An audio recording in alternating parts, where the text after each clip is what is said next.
side of this. We can move the table back if we need to. No, we can get We're live. We're live now. No more moving stuff, guys. Okay, we're good. We're good. We're good. All right, we're back for another episode of the Wellness Dads podcast. I'm not loving the lighting. I really do. You can see right to my scalp. Logan is a little off his game today. Let's just start off with this. I'm very off my game today. Look at that. Look at that. I look bald. You're going bald. You are going bald. It's the buzz cut, man. It's the lighting. Are you sure? Yes. When I sit in the front room, it's not this bad. I'll just leave the camera on you guys the whole time. No. Welcome back to the Wellness Dads podcast. It's been a big weekend. We had a big weekend, and we've got some big things going on in all of our lives and in the business at Move Well. So it's a lot of really cool and exciting stuff. But last time we talked, I was about a week out, just under a week out from my race, and now I am a couple of days removed from my race, the Crooked Creek 50-mile ultra. Awesome experience, awesome event. I haven't really fully digested it yet. I don't think. I still am just kind of my body is in like a weird shock, and usually it's like a week or 2 weeks after that I kind of go through a funk. But I'm feeling it a couple days removed. Do you think it made you lose some hair too in the process? I think it made me maybe lose some hair too. I think my cortisol levels, just skyrocketed, made my hair fall out. We didn't want to stress you out before the race, but you were going bald pretty bad before. So I think the stress even leading up to the race was pretty bad. So yeah, well, we're not saying you look bad, but yeah, we're cutting you all don't that look out. good. So Yeah. no, but yeah, that's what I get for going with a buzz cut. You can see my scalp at literally every angle now. So another self-conscious thing to add to the radar. Thanks, Wade. I won't. No, it's okay. I won't turn the camera. Switch it to mine, and I'll Fine. show you what true Go ahead. balding looks like. Ooh, no, actually, it doesn't look bad because the background. I knew it wasn't going to look bad. Oh, you just set me up. Yeah, set you up. Janae's like, ooh, look at that head of hair.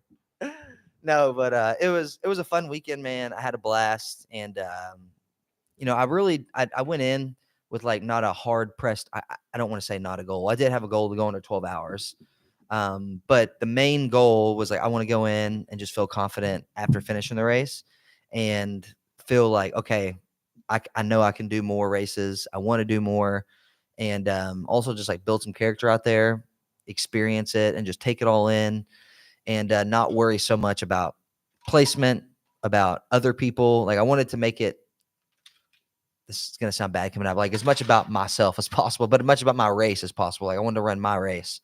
And I feel like I did a really good job of that this weekend. And I'm definitely sore. My quads are they're not blown up, because then I'll sound soft if I say that, but they're just shy of being blown up from all the rolling hills, the uphill and the downhills. So I finished Crooked Creek 50-miler in 11 hours, 5 minutes, a little over 8,600 feet of climbing. So a beast of a course for sure, but it was a beautiful trail, really rugged terrain, but good weather overall. It was cold, clear skies, really not any wind. I think there was a low of 18 or 19 when we started, and then it got up to 46. So really just a perfect day of running weather. But yeah, I was super happy with how it went. Got to cross the finish line with my daughter. First race ever since she's been born. That was really cool. Yeah, so it was cool. They it was a 4-lap course, so it was a 12.7-mile loop, about that.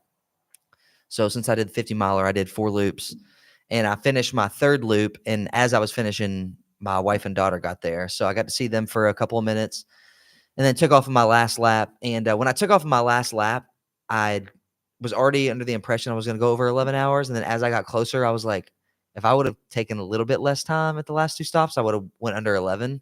But I was like, you know what? That wasn't the point. You shouldn't have talked to your wife and daughter at all. I shouldn't have talked to them at all. They pretty much ruined the race. Run for you. right past them. No, Emily said that when I was making those comments. She was like, I'm sorry we stopped, slowed you down. I'm like, no. I'm like, my goal was to go under 12. I went under 12. That was it. But no, I was super happy with it. So when I was on the final stretch of the last lap, it was probably 100 yards. I saw Emily and her mom, and then Leah right there. So I took off all my gear, my headgear, and threw my poles down and picked Leah up and ran across the finish line with her. So it was really cool. Tell them whose poles you were using. Yeah, I was using Kevin Wynn's poles. Did you know that? Yeah. Do you know that? That's Wade? why he had such a good result. Hey, I will say I used them from mile 4 until the finish. The whole time he's thinking, man, you remember in my race, I said sometimes I pretend I'm Jim Walmsley. I was not pretending to be Kevin Wynn. I'll go ahead and The whole say time I was like, man, I'll I feel beat you like to Kevin it. Wynn here. I'll beat you to it. I never thought that. No, but the poles did come in clutch. I will say they did, because I didn't see anybody using poles until at the first lap at all. Well, no, there was one other guy using poles in the first lap. And then I didn't see anybody until at least the second or third lap using poles. And I remember around mile 8 or 9, I just like you getting, I mean, you probably felt it depending on you get in a groove where you're just like tossing them out in front of you and you're like going through the terrain. And I haven't said anything. Haven't even told you guys. Guess how many times I rolled my ankle this race? 0. 0, baby. Yeah. Not one ankle roll. That's and what I happens think when you're pretending to be Kevin Wynn. I get- you know what, Stability maybe- comes. maybe I won't- confidence. I won't say I was pretending to be Kevin Wynn. Maybe I was channeling Yeah, there you go. the Kevin Wynn mentality. There you go. Did you change your socks during the race? No, I didn't. See, I never changed my socks though. The Yeah, toe yeah, socks normally takes too you much do. time. Normally you do. The toe sock. Okay, I did my 100. See, you're But not you're during- pretty much That's going all the Kevin only Wynn mode. race. Only race. But I did change You're my welcome. clothes. I did change my clothes though. You didn't. Next But no. time, you're not changing your clothes. I'm not at changing all. my clothes at all. At I all. changed shoes, didn't change socks, changed shirts, and stripped my pants off and ran naked. No, I'm joking. Ran with just my shorts on. No, but We'll cut that out. no, we're leaving that one in. This is candid conversation. But no, I'm serious. Like with the poles, it was just like just tossing them out in front, bobbing and weaving, taking on the terrain. And what is going on over there? You've just always been good with poles, apparently. Yeah, just throwing the Yeah. poles out, man. Yeah. Navigating with them. No, so it was a good race. I'm and, sure with climbing though, that does make a huge difference where you can actually use your dude. arms and the you know? downhills. Like I didn't realize how much of a downhill Really? until Save your quads. yeah. And my quads are still hurting, but after lap They would have 2 been completely blown up yeah, they if would you have weren't been using your poles all weekend. 100%. I just use them around town now. My They call regular 'em- yeah. runs around the block. I mean, I got Yeah. them all the time. Yeah, they call him Trek and Pole Kevin now. You know, they call him like knee wrap Jerry. It's Calf wrap, Jerry. calf wrap Jerry. It's Trek and Pole Kevin around Bowling Green now. That's how they know him. Oh my gosh, Trek and Pole Kevin. Yeah, you seen that Joker? Yeah, it's Trek and Pole Kevin, man. He takes some things everywhere he goes. Go to the dentist's office, he just folds them up, and puts them beside the chair. Takes them everywhere with him. Oh man, him and Hot Rod hang out together. Yeah. Oh my Actually, god. did you have my poles in the Hot Rod? No, those were yours. No, I was using mine. Yeah, for the Hot Rod promo videos. Oh man, no, but I did. I will give Kevin a shout out there. That's the only glory I'm giving him is that I used his poles during Crooked Creek. But they really did save me, like the downhills, because you can just kind of toss them out in front and like pretty much save your legs on the way down, especially after the second lap. Because I missed a turn at like mile 15, so I didn't go too far past it, but just a couple of minutes. And then when I came back, I kind of hit like a little bit of a low, and then I started feeling sorry for myself a little bit, and I was like, oh, my legs hurt. Then I was like, these poles really even helping? And then I start realizing how much they had been helping because I did so well in the first lap. But anyway, all that being said, I'll do a full race recap video for Adapt and Achieve probably this week or next. But it was good. Finished 11 hours, 5 minutes. First in my age group out of 2 people. and then, Hey, and hey, You don't have to tell people that. I'll You're take first it. in your age. First group. in my age group. What Fifth was- overall what out was of overall, yeah. out of 55 runners, What something was like the that. winner? 10:30. 1036 was the winner. You were And I right think there. second place was 1037. They were like a minute apart. Think about if you didn't talk to your wife, you'd have probably won. If I would have ignored my wife and daughter, I could have. If I would have ignored my wife and daughter, I could have won this whole race, dude. it's all their fault. Good gosh, dude. Well, they're not coming to the next race. They are not coming to the Right next now, race. your lovely wife and your daughter is at home I know, because your daughter's sick. and I'm right? here filming a And your daughter podcast. got sick watching you race. They- That's Hey, what I don't make me heard. feel But bad. They could have been holding his medal at home sick today. Yeah. Thinking my dad. first place. First The place. winner's jacket. Winner's jacket. Did they get a winner's jacket? I think that's what they said. The Yeah. winner's got a jacket. Emily could have been wearing his jacket at home. Cuddled up on the couch. Kevin would have probably given me a huge raise. Like, it would have been I would crazy. have given you the Trek poles. Kevin would have gifted me the Trek poles. Yeah. Emily could have retired. She would have had a warm, fuzzy jacket. But instead, I'm here recording a stinking podcast with you guys, having to gas Kevin up because it's trekking poles. Are we moving on? We moving on? You want to No, to but- talk about me? You're leading this. No, so no, no. let's So, just so, keep going, so, buddy. so Let's keep going. fifth overall out of like 50 something people. Yeah, 5 winner went, people. huh? What? 150 people. 5 something people. like- Yeah. Okay. No, 50 something people. Winner went 10 hours, 36 minutes. And then 24 hour, the winner went just under 25 hours. So it's a really tough course. So across the 50 miles, like I said, it was 8,600 feet of climbing. So just under 9,000. And then, of course, the 100 miler, that makes it close to 20,000 feet of climbing. And then naturally, when it turns nighttime, you're going to slow down just because navigation, your body, and I mean, just a ton of factors. So I don't know how many people actually started and finished the 100-miler, but I know at least 20 people finished the 50-miler last time I checked. I haven't checked the final results, but yeah, it was a well put on event, and the people that do the timing for the Hot Rod Ultra do the timing for The Crooked turkey Creek. trot. The And then turkey they also trot. do them for the Turkey trot Crooked also, Creek, yeah. And so they do the Hot Rod Ultra, Turkey Trot, Crooked Creek, and a ton of other races. But we had a couple Hot Rod Ultra alumni in there. We did, Tyler yeah. Kelly. Tyler Kelly finished his first 100-miler, got Yep. third, That's awesome. went like 27 hours on a really hard course. Was there somebody else too? And then Shannon, her name was like Shannon, and her husband's like Tilbury are their last names. Okay. You know those names, Yeah. something like Yeah. that. They did the 50-miler. So they did Ben that. Estes participate in that And then too? Ben Estes did the half marathon on Sunday. Okay. He said it was a last minute sign up. And then I think Jill Matthews like gave him her registration. She was gonna do it. Okay. And then she was like, "Hey, do you want my registration?" Something along those lines. And So then yeah, we did have some. Glenn Richardson did the aid station. volunteered the whole time at mile Yeah, 8. it's another aid Hot Rod station. Ultra runner, done it twice. Yeah. So I think my brother-in-law or Jim's brother-in-law, my brother's brother-in-law, Billy Hinkle, was running one of the aid stations also. Oh, was he really? Oh, Yeah. I never saw him. Yep. He probably maybe just a slot or something because I he don't would know. have sure. I think he had for his sure. son out there too. Okay. helping. Yeah, probably overnight then or Yeah. something. But yeah, it was a very well run event. Central Kentucky Race Management, amazing job as always. They had a solid crew out there this year. First time doing that race, I definitely want to do it again. Of course, hindsight, you always feel a certain way. I'm like, I think I could go under 10 hours, but I really do think, huh? Don't take your wife and kids. I'm not taking my wife. I'm not taking anybody. I'm not even bringing you guys either. Nobody's going with me next year. I'm gonna go under 10 hours. We didn't go this year, so we don't expect. Yeah, I know you didn't. No, but Still feel bad about that. Though. yeah, that's okay. If we would have been there, I had a we family would have Christmas. talked your family out of talking to you. Yeah. Yeah, Kevin would've had accrued family. better. Kevin had family Christmas, They've but I've been scheduled for a year. I've been signed up for this race for like 10 months, but he had a family Christmas, so he can't miss that for sure. Even though I've been signed up for. He told me he like a year. left family Christmas to go watch his daughter's gymnastics. Wow. So, are you serious? He has standards. But So he apparently it's wouldn't just not even as come low watch as me you run my guys. race, but he watched his own daughter do gymnastics. Noted. Got that. Yep. Next time Kevin needs something, now we know. Sorry, my daughter has something to do. I can't come support you. I pay your bills, Logan. That's true. Move Well pays my bills.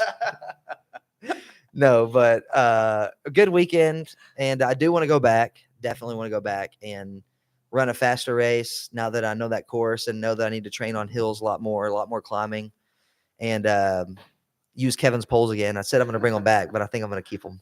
I'm going to keep them and make him take mine. No, but it was a good weekend, and I think after doing something really hard, it's always fun to think about like what else you can do and set bigger goals. And Wade sent me an Instagram post yesterday or the day before that Jesse Itzler had posted. And if you don't follow Jesse Itzler, he's a crazy motivator, entrepreneur, does all types of things. He's run ultra marathons, started hundreds of businesses, sold a couple of businesses, and just really successful, builds communities. His wife is super successful. And Wade sent me an Instagram post, and it just brings up a lot of good talking points. And it also brings up a lot of good thought. Like, this is something that I think everybody should do. And for people like us that traditionally do at least one race a year or every couple of years, where we do something physically challenging, I should say, this like speaks volumes to us because it essentially maps out what 40 years, Wade, is that what it says? For the next 40 years, you'll have done this, this, and this. Yep. So read it really quick. Go through the slides. All right. It's called Life Hack. Okay. We're all about life hacking Yep. over here, right? No, it was a Facebook post of Jesse Itzler, similar to what Logan talked about. So he was saying, according to folklore, a Japanese ritual called misogi, assuming that's how you say it. Misogi. Misogi, Tomato, however you want to tomato. say it. Y'all can correct us on the pronunciation. It was brought in the 21st century based off one of his friends many years ago. In short, you do one year-defining thing every year. Something scary, something hard, something you're proud of. Obviously, a lot of benefits to it. Some of his were writing a book, starting as Everesting. Is that where you run the elevation of Yeah, Everest it's like in a race? 290 or Yeah. something. Yeah. And then he did an Ultraman in 2022. And then in 2023, he rode his bike across America Been there, done that, Jesse. See, do you like how I did that? Old news, Jesse. Yeah. So he just said, try to plan out what you want yours to be in 2025. So imagine if you're 30 and you do this till you're 70. So So if you're You're 30, almost right 30, now, right? you're 30. Yeah, I'm You're almost 20 30. 28. 28. So you live till you're 70. Yeah. You got 42 years of year defining things Mhm. left in your life. So Yeah. it's pretty cool How when you break it down powerful like is that. Yeah, it's Yeah. so powerful when you break it down like that. It's like you get like exactly what it said. If you're 30 and you do something every year till you're 70, that's 40 things that you've done Yep. that either scared you or you didn't think you could do, whatever it is. And you imagine, like, I mean, it goes to the same thing for all three of us. If we never would have done, and we always use example in fitness, but like we never would have done an Ironman for you, or like rode your bike across America. Kevin would never done his first ultra that eventually led him to do 100, and then same for me. We would have probably never thought like that. Yeah. You know, we never would have had those thoughts of like, or looking at it from the perspective of, if I do something like that every year, I will have done 40 things that scared me or that I never thought I would have done. So that was really powerful. And it's so obvious. Like the idea of that is so obvious, but then it's like when you see it, you're like, wow. Well, and I think when you also look back into it too, especially when we were younger, I used to think a year was so long. Mhm. But like 2024 is almost over. I mean, our son was born right at the end of 23. So just having a newborn around, you just know how fast a year goes by. Intentionally like planning out your year and trying to put something big like that on the calendar, like just making it build around whatever else you plan out for the rest of the year is pretty powerful. Because if not, the year slips away so fast and then you don't really know what you accomplished in that sense. Yeah. And I think you got to account for the preparation too. Yeah. I mean, you think about, oh, here's my thing I'm going to do. It's like, okay, now you have to backwards plan. If you're going to do this thing in October, you only have 10 months to get ready to do the thing. And most of the time, whatever it is, you need more than 2 to 3 months, you know? So it's being able Unless to you're have that, Kevin. unless you're Kevin. Yeah. Then you need like 12 months. Yeah. No, but like having the perspective of, Yeah. I'm going to do this thing in October, November, December, whenever it is, you have to give yourself the time to get ready for it. And I think that he also probably puts a plug for his big ass calendar. Have you ever seen that? Yeah. Which is, I mean, it's a cool business cool. motto, but basically it's just a huge calendar for the year and you put that one event on there and then it's like 3 other smaller events that you can either do with your wife and kids or family. And then you build around everything else in your calendar around those events. Like you make priority for the things that need to be a priority for you and your family. Yeah. And then you kind of reverse engineer, like what you said, everything else that kind of falls in place. And if something falls in line that's not in line with what your family's values are, you just don't do it. Right. Which I'm terrible about saying yes to everything. So that'd be very hard for me to do. Well, I think we all kind of struggle Yeah. with that a little bit about, I mean, we all love the idea of like doing these hard things, but of course we at least do 1 to 2 of those things every year or something. We're not all talk, I wouldn't say, but I think we're kind of getting to the point. I don't know. We talked about this a little bit. I want to hear Kevin's take too, especially, but when we talk about doing hard things or things that make us step out of our comfort zone, what's your take on doing a lot of things throughout the year and like constantly staying in that rhythm of like, let's get uncomfortable, let's do something hard every quarter, every month? Or do you like the idea, Kevin, of like, let's do one thing this year and put energy into that? You have a smart aleck response coming or what? No. But I think every year might be different, but I know this conversation is so fresh and we've all recently done a fairly big event. So what's your take on that? Like, do you like the idea of like one big thing and focusing around it, building around it, or do you like multiple things? Time to let the expert talk here. Yeah. Let's see. Here we go.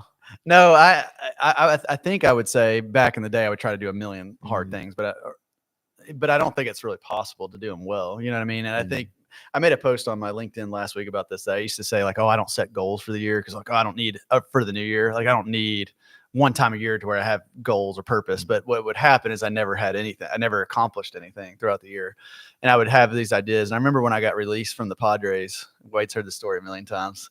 This is like my sales pitch. Sitting on a picnic table and everybody knows the story. But I was sitting on a picnic table in Arizona, got released and from spring training from the Padres. And I thought, I'm going to go back and I'm going to do all these other things I always wanted to do, but I couldn't. And one of them was like, I always wanted to train for a marathon. And that didn't really mesh with training for baseball. And so I said that. I remember I got home. I started running out of the park. I did that for a week. And then it took me it took me 5 years to do it. Wow. Because I never actually like had a real goal. I never like made it timely, never wrote it down, never Yep. signed up for an event, and I wasn't very purposeful. And so I would talk about a lot of this stuff and I would never actually do it. So I think having one or two, I think two max, probably really big things, is probably, I think, all you can do. But then I think you just do little micro stuff throughout the year. Right. And I think a lot of it builds to that. So maybe you have the one big thing, but you're going to do smaller things along the way to get you there. And they could not necessarily be the same thing. Like if I'm doing a race, it would make sense to do smaller races building up, but also, like I was taking a cold shower on Friday and I was thinking that actually helps me mentally for a race. And for like, they all kind of, so I think doing these little tiny micro things throughout the year are still wins and accomplishments, but they kind of build you for the bigger thing. And they're all kind of making sure that they're all kind of are related, but they don't have to necessarily be the same thing, if that makes sense. Yeah, for sure. That's my opinion. I think trying to do too many things too much too fast. But I say that, but then I have a problem, like you said, of committing to too much. Because one of the things I wanted to do in 2024 was write a book, but I also bought a business, did a 100-mile race, all this stuff, and it's just like I couldn't do it. That's what my next thing was going to lead into. Was I think it depends on each person's life too. You could, as a parent and being married, like, your schedule is going to look different than everybody else. Although I think there are things that you could just use as an excuse to not do.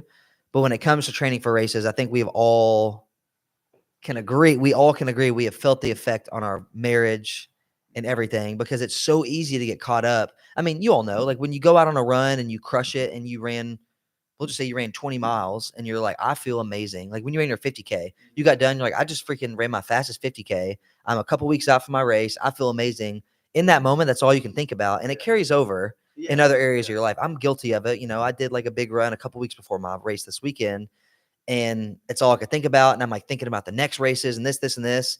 And I'm like, what did I do today to help Emily and Leah and be present with them? Yeah. Well, to put it in perspective, so we have a big field behind our house, like a cornfield, and they cut the field. And every time they do that, mice come into our house. And so in August, that's what happened. They cut the corn and everything. So one night we were my wife was like getting ready for bed in the bathroom or something, brushing her teeth, something, and a mouse came running through and she jumped up on the toilet, broke the toilet seat. So we had a broken toilet seat until last week, because that was right when I started my training for the race. And all these like little things. And so literally like the seat was like falling off of the toilet, and we like set it on there to use this toilet for 3 months. And all I had to do was go buy one. I mean, it took 5 seconds. Yeah.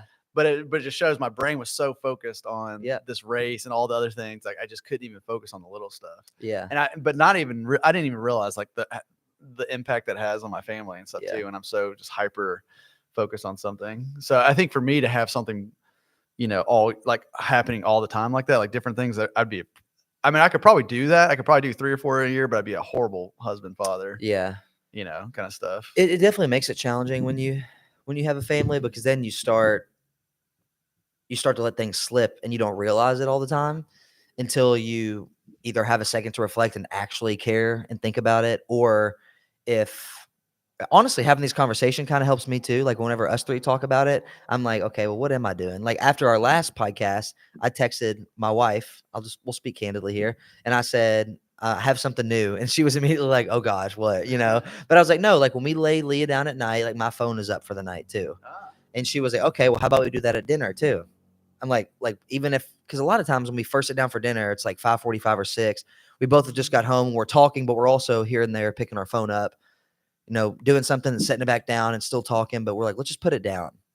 And so now it's kind of created an accountability for each of us where we're like, last night I was like, are we still doing the phone thing? And she was like, yeah, let's do it. So we put our phones down. And then when we lay Leah down, we do the same thing. So I think being able to be aware of it makes it a lot easier, but being aware of it means talking about it more and like having the open line of communication, probably with your partner, but then other people like us. So if you listen to the Wellness Dads podcast, you're welcome. We're helping you out here. But really like being able to talk about it with other people, but then I think being smart enough to know what you can manage, like for me, already looking at 2025, I know that I've probably queued up more possible things than what I probably should have. And my wife already knew that somehow. She's a genius. She already knew I was trying to do too much. I'm just now figuring this out. No, but I think it is true. I mean, I would agree with you, Kevin. Like one thing, maybe 2 at most is probably best, and probably space those accordingly too. Because I think the biggest thing is like the event itself is going to require most of the time travel and your energy elsewhere, where maybe your partner or your family has to help you with, childcare or whatever other responsibilities you have. But then on top of that, the training leading up to it, well, you have to get up early and go run. So who's going to help with the kids this time? And then instead of going home for lunch, you're going to train if it's a race, and then weeknights or weekend mornings, things like that. So it takes away from a lot than just doing the event itself. And I think I've slowly realized that, especially since having Leah, because the freedom isn't as big as it was. That's what I realized with part of the book thing is like, I don't have time at work to sit here. I wish I could just sit here and write a book. I mean, but I can't do that. And I was realizing like, okay, I have a window. I have to do it early in the morning. Well, I'm signed up for a 100-mile race. And I did several other races this year. Like something's got to give. And like right now, it's like, nobody's gonna read this book anyways, like that's not where I want to put my time and effort.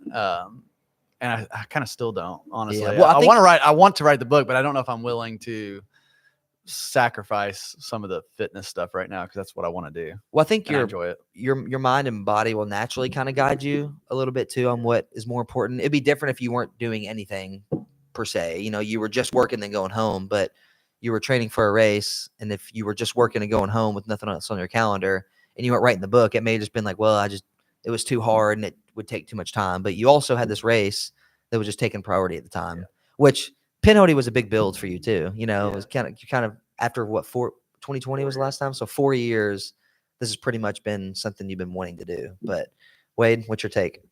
You in line with us or This what? is perfect. See, I'm getting distracted by work texts and emails right now in the middle of our conversation. When Yeah, I you should even know be what I focused on said, our man? conversation. You You just know said, it? "Hey, No, I'm Wade, what's kidding. your take?" And I don't know what the take is on it, so I apologize on that.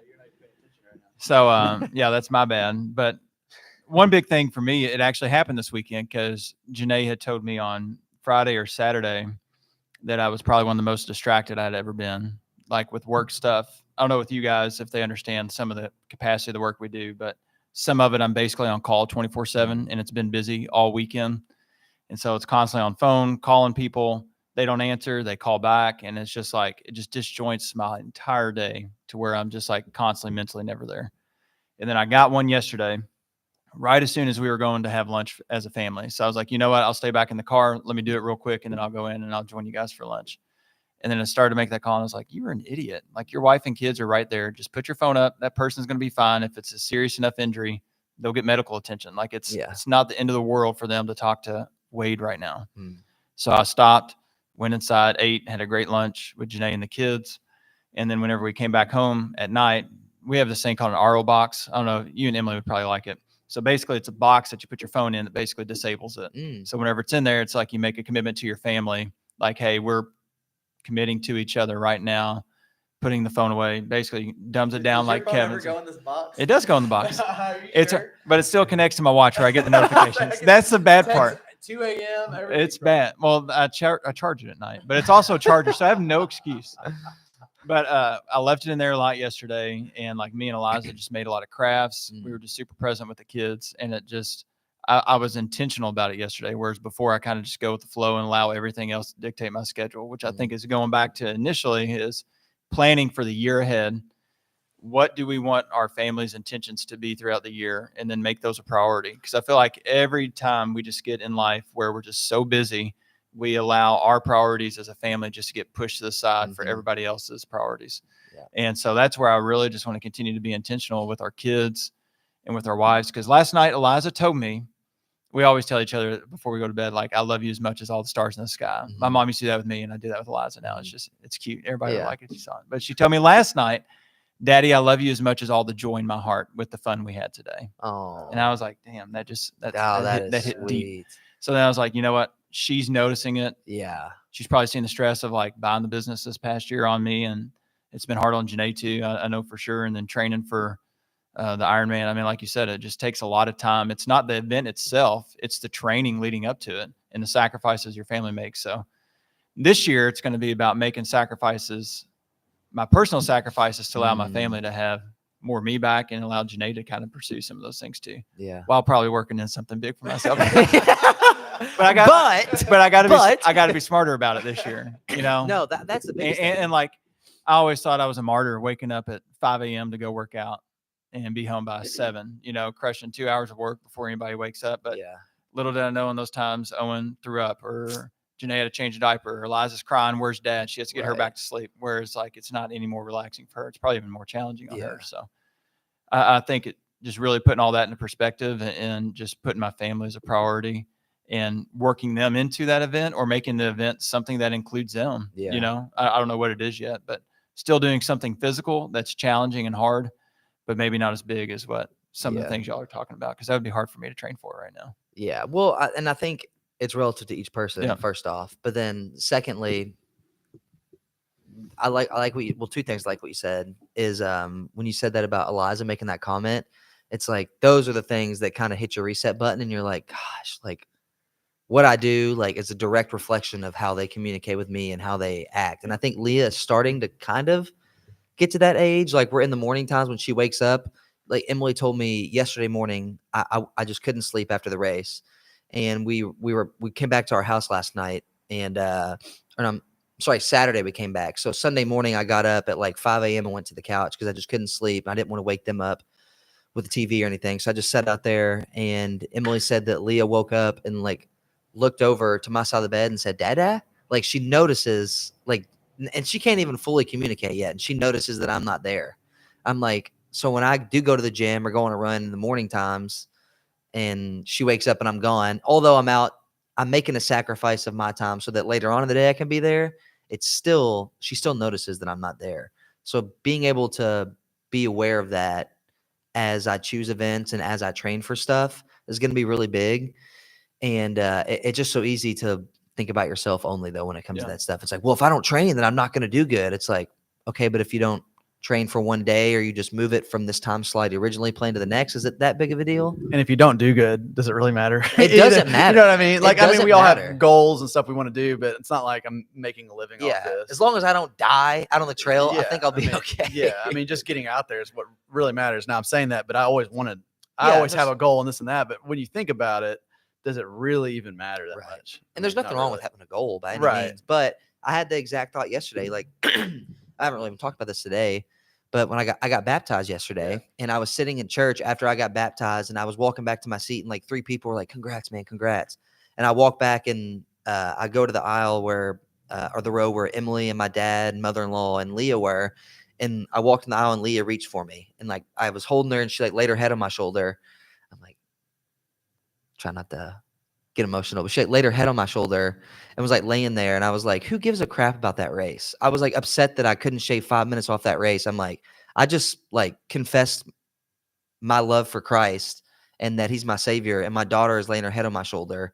24 hours ago, I was worried about a freaking race. Yeah. I didn't finish 5 minutes faster. I'm like, Yeah. who cares about Yeah. that? And maybe that was perspective I needed, was like, you did this thing that was really hard, but here's what really matters. Like, here's your little fix, but here's what really matters. And I think that's what, He That's may have been that's- also showing you like, this is the reason why you didn't get extra 5 minutes off your Yeah, race with exactly. your daughter too. yeah, right? exactly. So it's like you got to spend that extra 5 minutes with. I hope it was worth it. Yeah, thanks for that, Wade. But I totally agree. I see what you're saying. But I think too, like so that's where I think goes back to, and I think you did a great job of capturing this in the first little plug for myself here. The first Pinhoti video, the why behind whatever it was called. Yeah. That was the why, right? Yeah. Check it out on our YouTube.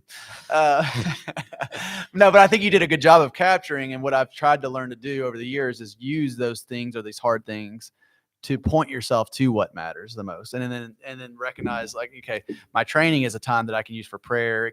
I can use it as a form of asceticism, which is kind of like a ridding yourself of comforts to unite yourself more with Christ. Like using those events in a way to align yourself with what does matter, but then being okay of knowing, well, if the things that do matter, those come before my training. Mhm.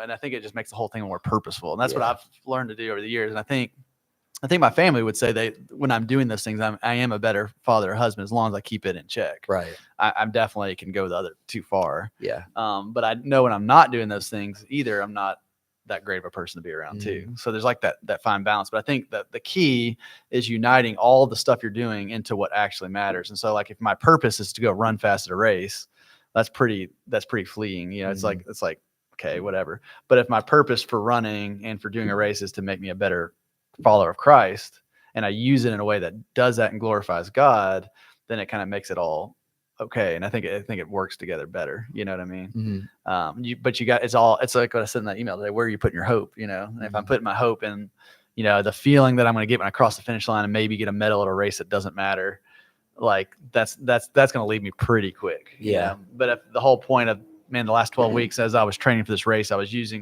praying, I was doing these things, trying to grow spiritually, and I was using this as a tool to do it. When you cross that finish line, it's a much better feeling because because that whole process has brought you closer to what really matters. Mhm. I think. Well, one thing I noticed I'll speak for myself, like for this race going in, and I honestly did not. If I would have went over 12 hours, I'd have been like, gosh, that stinks, but whatever. Like it's weird. I went in not really having like a goal time of like, I want to run fast. I want to finish in this place. I went in as open as I've ever been for any race. And I feel like you went in, I mean, you wanted to go under 24 at Pinhoti, and you always have like that internal goal, especially when you take off and you're like, okay, I think I can do this. But I don't know, the vibe or the aura that I was getting from you the whole time at Pinhoti was that you were so in the moment, and you were just kind of taking it. And you didn't have, I didn't feel that you had a lot of pressure on yourself leading up to the race. And I think that's why you probably did so well. And I think that's why I did so well at Crooked Creek this past weekend, because I mean, until the night before the race, I didn't have any bit of anxiousness, and it was just due to like, I'm just ready to get started, and I want to make sure I don't oversleep type of thing. But yeah, that's what I found too, is like, as I've done more of these things, the less pressure you take off of. I mean, we're not elite runners. We're not getting brand deals from this stuff. Like, we're doing this stuff at the end of the day. The bigger purpose is to unite ourselves with Christ. And, I think you said that perfectly in that video. And you did a really good job explaining what that means on like a deeper level and how you can actually make it a thing, because running can be a very selfish sport, obviously. And it's hard. I mean, at some point during the race, you're going to feel a bit of selfish of like, oh yeah, I just smoked that person. I just blew, whatever. But yeah, I think that's one thing that I did so good in this race. I think you did at Pinhoti, was you took that pressure of the time goal off. You took the pressure of like expectation off of, I'm just going to go out based off how I feel, and I'm going to push myself, and then whatever comes with it comes with it. I truly believe, based off when we were communicating, when I was pacing you from miles 70 to 85, I was like, I don't really think Kevin would care if in this moment, he wouldn't care if he finished in 26 hours. Now, a week later, he might have been like, gosh, dang it, I could have done way better. But that's how that was the aura that I got from you in the middle of that race. And the same thing at Ironman for Wade too. Like, when we were at the end of that race, I could tell he was like, we finished the thing, and I'm just happy to have finished the thing. And I think when you approach, and I think that's why so many people quit races in the middle of it, is probably because they feel that discouragement, or maybe it's so big of an ego hit that it affects all other areas of your race, physically and mentally, that you're like, I'm just going to be done. Yeah. But when you're able to go in and leave your ego at the start line, I think it can account for a much better race day. I don't know. That was a long rant, but that's just what I feel. And I feel like we've all done a good job about that in all of our events this year. I did the St. Jude Marathon in Memphis. It's the only marathon I've ever done, like official marathon. You did Bowling Green. Oh yeah, Yeah, you did that in 20. And that one I actually just enjoyed, because I knew I wasn't going to do well in in that, 'cause I 2022. didn't get to train much. But that Memphis one, I was in pretty good shape, and like, I'd never done a marathon, but I wanted to qualify for Boston and all that stuff. And I didn't know how hard marathons really are. I just assumed since it's shorter than an ultra, it's easier. Yeah. But I'd like really hyped all this up. And I remember I was halfway through the race. I was running with the sub 3 pace group, and we hit the halfway part, and I couldn't keep up with them anymore, the pacer anymore. And I remember the 3:05 pace group passed me up. And then all of a sudden I thought, oh my gosh, like I can't keep this up. And I remember I almost quit that race, and I didn't feel great and all this stuff. Like, a lot of things went bad. One, because I didn't realize how hard it was, and I went out, I underestimated it.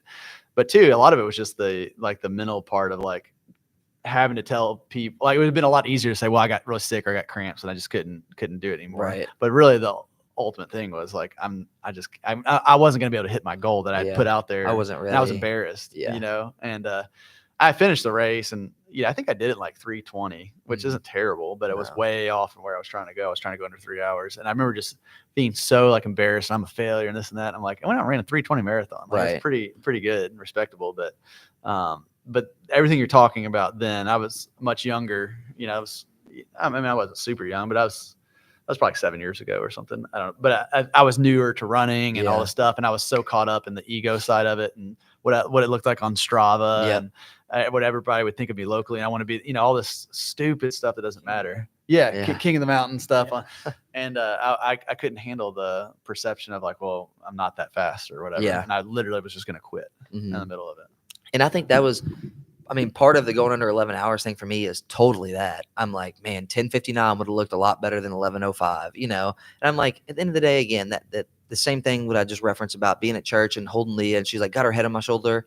I was like, even if I didn't finish that race, no one cares just as much as if I did finish that race. Like, nobody cares that much. And that's the same reference like when you go to the gym and people get self-conscious and they're like, you know how much you care about yourself? You worry about the way you look. Other people are the same way. They don't care what you're doing or how you look. Or if they do, they're not going to remember that in 30 minutes. So just be in whatever moment you're in and don't worry so much about what other people are going to think about it.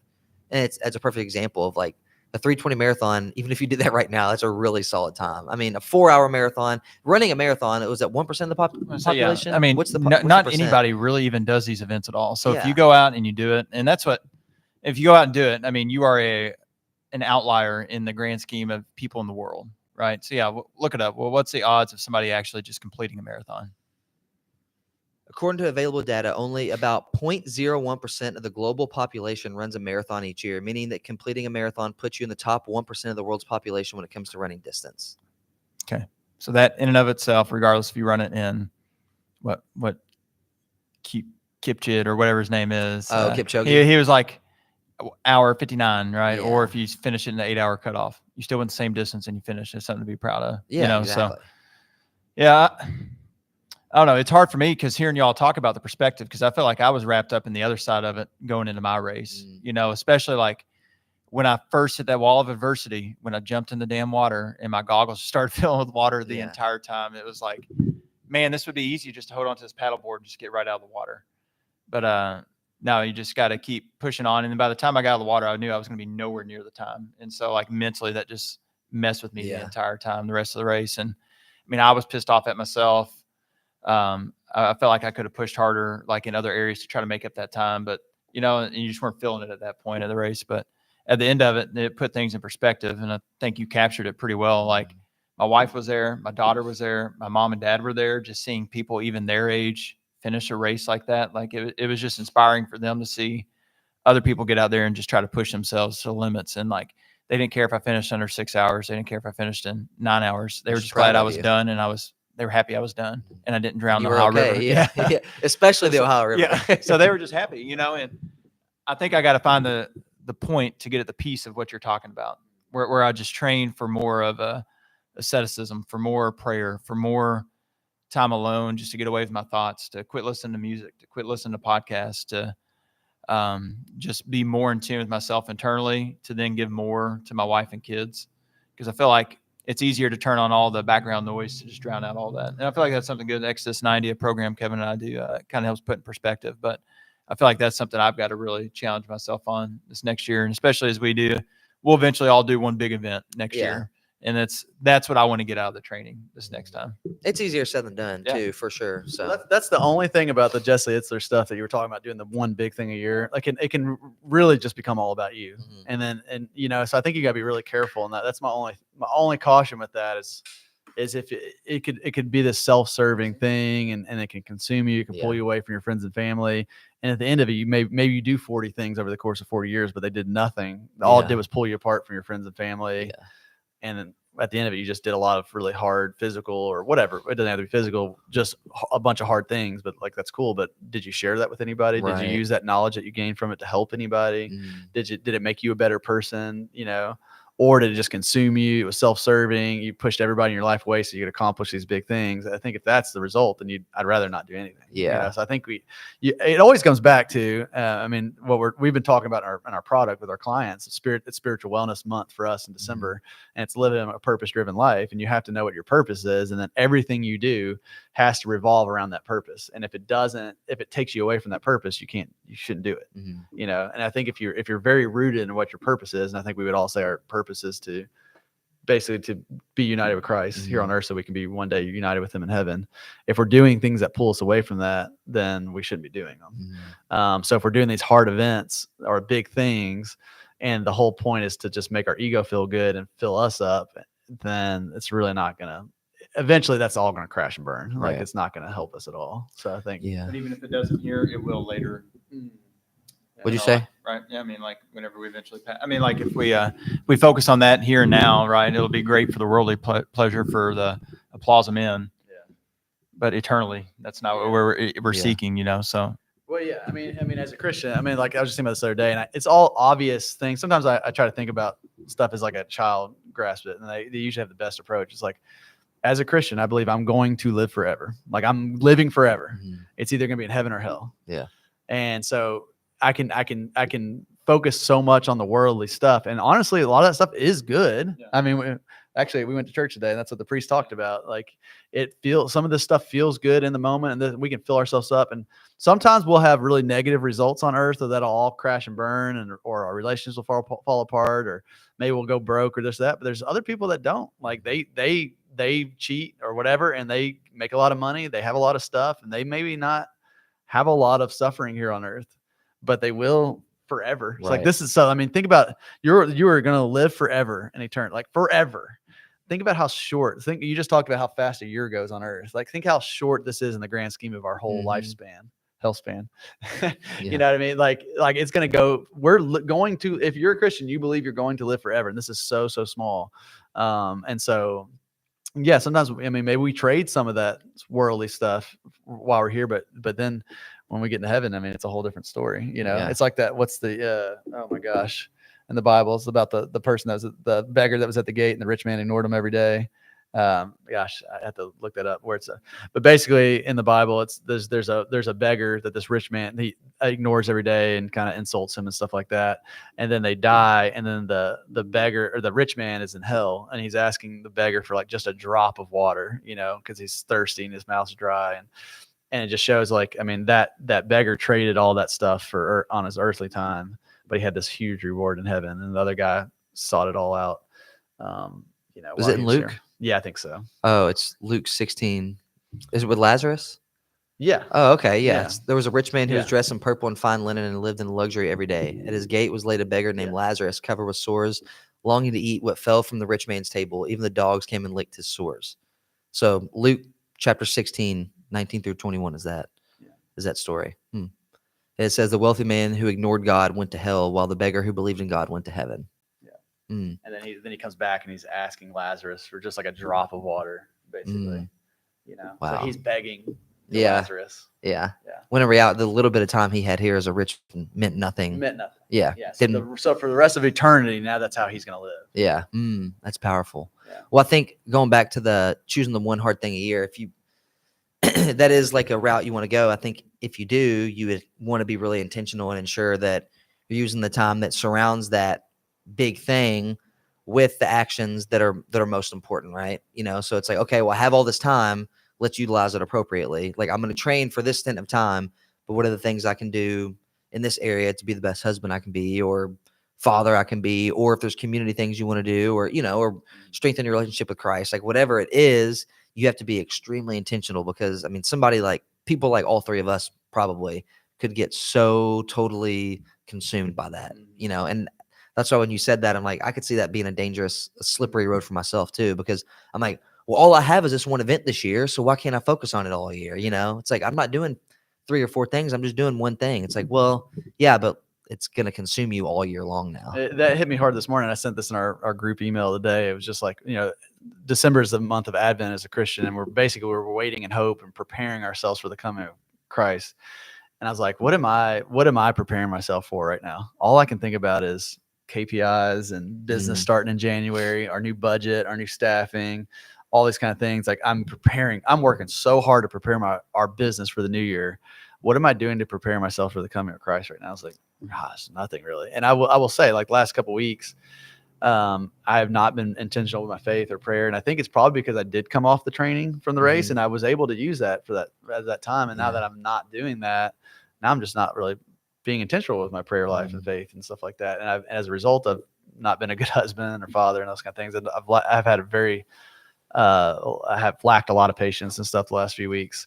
But it just hit me. I was like, well, what am I preparing? I'm preparing so hard right now for work stuff, and I'm not preparing at all for, I mean, Christ is going to come. I mean, obviously we celebrated at Christmas, the birth of Christ, but it's also kind of bigger picture of like, we are going to meet Christ. Yeah. He's going to come back to the earth eventually, but either way, even if we're not alive for that time, we're going to meet him. We're Yeah. going to meet him at some point. All of us are. And it's either going to be welcome to my kingdom or sorry, I didn't know you. Yeah. Ooh, that's scary to hear. Yeah. That's really scary to hear. Yeah. That's powerful though. And that's a perspective you have to have whenever you choose to do whatever it is with your life. I don't remember who it was. I want to say it was one of you, but I'm not sure. But someone made the comment to me that basically live as if Christ was on the other side of the door of whatever room you're in and whatever it is you're doing or whatever decisions you're making. I'm like, if you could think like that all the time, you know how probably of a Christ-centered life you would live nearly 24/7. So trying to, I think, have that perspective, or at least take the time to just stop and be like, all right, if Christ were on the other side of that door and he's about to come back, Yeah. what can I be doing right now to prepare for that and to be the vessel that he is intended for me to be, you know, before my time is up, that he's ordained. So I think that, yeah, it's really powerful to think that way. What about you, Clark Kent? Anything else? Yeah, I had to put on the glasses for this one. No, but I think just by nature too, we're sinful, right? So we're going to fall short. Like none of us are worthy for eternal life, basically, right? So, but the big thing is we've got to be able to repent and understand our shortcomings and work to actively change them. And if we don't, that's whenever we truly never know Christ. Yeah. Prospectively, that's how I feel about it too. So I think that's huge, is like understanding that even the people that God created here initially to live in a perfect world, they had everything they ever wanted, they fell short. So I know I can't rely on myself to basically to make it on my own, right? Yeah. I got to surround myself with people like you all. I've got to constantly continue to strengthen my faith, have a great relationship with my wife, with my kids, to hopefully build a life where I can eventually get to heaven, right? And that's a goal. But I just got to understand that I'm not always going to be perfect and I'm going to fall short, but I've got to be able to repent and speak outwardly about the shortcomings that I have and actively work to change those. And hopefully God puts it on my heart to change those things too. And I know he will. But also just understand we're going to fall short. I don't want us to act like we're all perfect and we got to figure it out by any means. And we're going to fall short, but that's where the grace comes in of God to kind of help us through that. Well, and I think it all starts, or I think people, when they think of like salvation, they always think of like this big thing. It's like immediately everything changed. And I mean, speaking from my perspective, I mean, it was literally almost a year, probably close to a year ago to the day, that I kind of had this like moment where God just put so much intention on me. It was like overwhelming, where I was like, oh my God, like what is happening right now? And like the first step for me, I remember it wasn't like, all right, everything's about to change. I'm about to stop doing this, and this, and this. But the first thing was like, I just want to learn about Jesus. And I purchased my Bible, like my first one, bought it, started reading, like read through a couple different books. And then after that, I was like, okay, what are just some obvious things I can do to start changing? And this is still a struggle, very, very much struggle, is like, just stop cussing so much, like just little things. And that reflects in other areas of your life. Like whenever I'm intentional about like cursing a lot less, I notice my patience improves, because it's like, all right, just like, what's the point of saying that right now? You know, like what's the point of dropping the F-bomb right now? It's like, just, that's so silly. And then you're like, okay, why was I getting so worked up about that? You know, it's like you internally or you subconsciously, you process things a lot more, that is going to in turn just like the little things that you practice are just going to make it so much easier. And I struggle so much with the little things because I get so fixated on like, all right, I'm going to stop doing this. I want to be better at this. And all right, I'm starting tomorrow. It's like, well, that's not going to last very long. So it's being able to like do the little things as often as you can. And that is what I think eventually is what's going to help you kind of live that life that you want to live in terms of eternal life. Yeah. And I think I was going back to Jesse Isler's post again. It's I think the title said life hack, which is like a buzzword. And that's why he puts it on there, because you're going to pay attention, because like, oh, I can do this. That's why we saw it. Maximize my life and all that stuff. But really, like all the life hacks we ever want, all the stuff is right there in the Bible. Mhm. Like, and we try to reinvent it by doing all these things, this and that, and trying to almost create religion in a like in a secular way, but it's all in the Bible and it's all truth. And if you just practice that stuff, and I'm not saying that's easy to do. No, yeah. It's not easy to do, but it's all there. Like the guidelines are there. So you're talking about, Christ is in the other room, like he really is, Mhm. and he's got everything written down for us, like the guidelines in a book.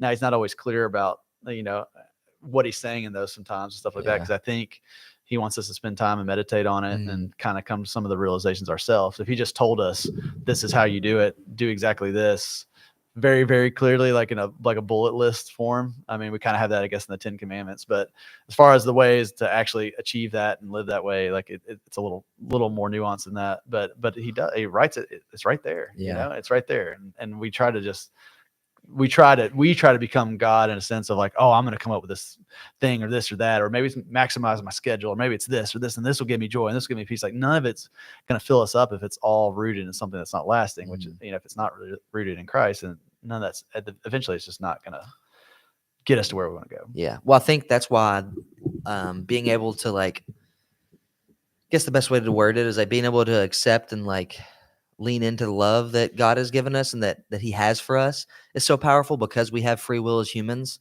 Not everybody leans into that and accepts his love. So whenever you do, I think that's what makes it so powerful. I mean, even speaking from my perspective, it was really intimidating to be around strong-willed Christians before, because I'm like, it's kind of weird. You love this guy so much you've never met. You know what I mean? But it's like, well, now that I've experienced it and I've felt God's love and I've accepted it and lean into it and actually care about it and find comfort in it, I'm like, now I understand. So in a weird way, having the free will to be able to completely disassociate that, the fact that you're on the side of choosing it makes it even more special because it's not bulleted. It's like when you take the time to look into the parables and you read scripture and you are able to interpret it, and everybody is going to interpret it differently based on denomination or just person naturally. But I think it makes it even more powerful because then you can interpret it. And I mean, it helps your mental health a lot because you can, man, I'm going through exactly something like this right now. And I can basically intertwine what God said here into what I'm going through right now. But I think it makes it even more special knowing that there's the option there that you can completely ignore it and not accept God's love. Yeah. And I wouldn't say I've been on the other side of that, but I've ignored it. And so now being on the other side of it, it's hard. And I'm not good at it every single day for sure, but it's really powerful. And I prefer it this way 11 out of 10 times, and being able to experience it is just a blessing. And I think it totally does change your perspective on every area of your life, as a parent, as a partner, as an employee, whatever it is, and just a human being on this earth, being able to have that and be able to practice it, being a person of faith is just, it's powerful. It's awesome.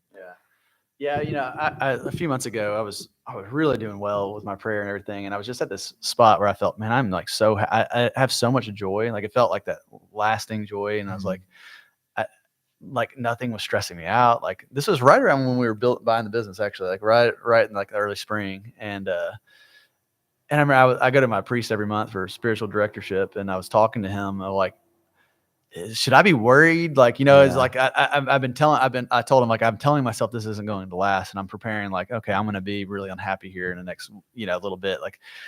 And he's like, well, yeah, I mean, you kind of come and go in waves, but he's like, if you're asking me if it's possible to always feel this way, he's like, yeah, it is. And I was like, really? And he was telling me stories about if you look at some saints, John of the Cross, Teresa of Avila, just lived really hard lives and struggled and tortured and all this stuff, and they were happy in all of it, and it's like God can take some of that suffering away from you and to where you don't feel affected by it, as long as you're uniting yourself to him consistently. And that was a big eye-opening moment for me, because I was like, oh my gosh, I just assume and life is hard, and it was hard for those people, but they were still joyful in the hard, like Job in the Bible. And I don't know. I guess I just always look at life as, yes, there are hard things that happen, almost like it's just a struggle all the time. And I see this with some people on social media too, that are training for stuff. And they're like, it's like, I woke up early and I train and it's so hard and my days are horrible and they're structured and this and that.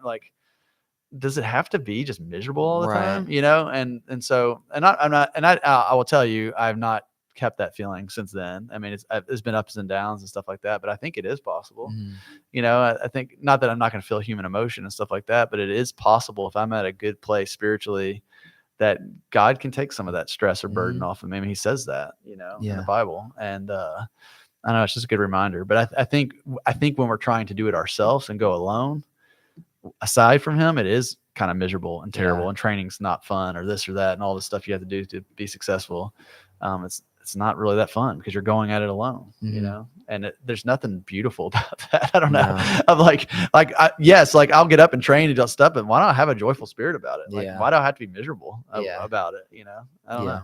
Well, not every not every action you take or every day you have is going to be great anyway. Yeah. But if you can kind of tailor their perspective a little bit to, well, this isn't going to be lasting. You know, like there's greater joy in Christ. Like, you know, if you can have that perspective more often than not, or at least make yourself have that reminder, I think Yeah. is what's powerful. Like today, this is not really faith based, but that today our daughter's been sick the last couple of days and has been up every hour on the hour throughout the night. We haven't really slept. And this morning, Emily stayed home with her, and tomorrow we may swap that. And so this morning it was just really hard. And I left and I texted her. And as I was driving to work, I was like, God, it's just been so hard. But I was like, I'm so glad because I know one day, like we're going to miss these moments right here, you know? And so I'm like trying to be more present in those moments that are hard and express gratitude. And so I guess it kind of is, you know, faith-based because like at the end of the day, who created all that, right? God. But being able to express that gratitude and have joy, like we slept 2 hours last night, like that really sucked, but like we get to do that at least. At least we're here to be able to do that, you know, in the little bit of time that we've been ordained. But it's like, God, it's hard sometimes, but being able to be in those moments that feel miserable and have some gratitude and some joy will completely flip it upside down. You know, I mean, she's the one at home with our daughter, so it's easier for me to say sitting here, but you know what I mean? Like hopefully that was able for her to look at it that way too, and have that different perspective of like, yeah, this sucks, but you know, 10 years from now, I'm going to want to be on this couch again with her, you know, and consoling her. So, but yeah. What else you got? I have way more. I could say, I feel like we can talk for hours. Yeah. Yeah. Yeah. Well, this stuff's powerful. Wade's man. looking at the watch. Mr. COO, does that mean we need to get to work? Yeah, I'll stop it there. I had a bunch more but since Wade's cut me off. Well, I think, you know what? I think maybe a topic like this is due for a full podcast Yeah. itself. I think, you know, as someone like myself who's trying to still grow into my faith and being around guys like you, I think we just hold each other accountable, and it allows us to hopefully help other people that want to just hear conversation like this and hear other perspectives. I think it's helpful. It's helpful for me. I know for sure. And it allows us to like have them. It's almost like a little Bible study we're having right here, right now. So, but yeah, I think it maybe deserves an episode of its own. So I think we'll stop here today. So if you guys are watching, thanks for tuning in. If you're listening, thanks for listening, and we'll catch you next time.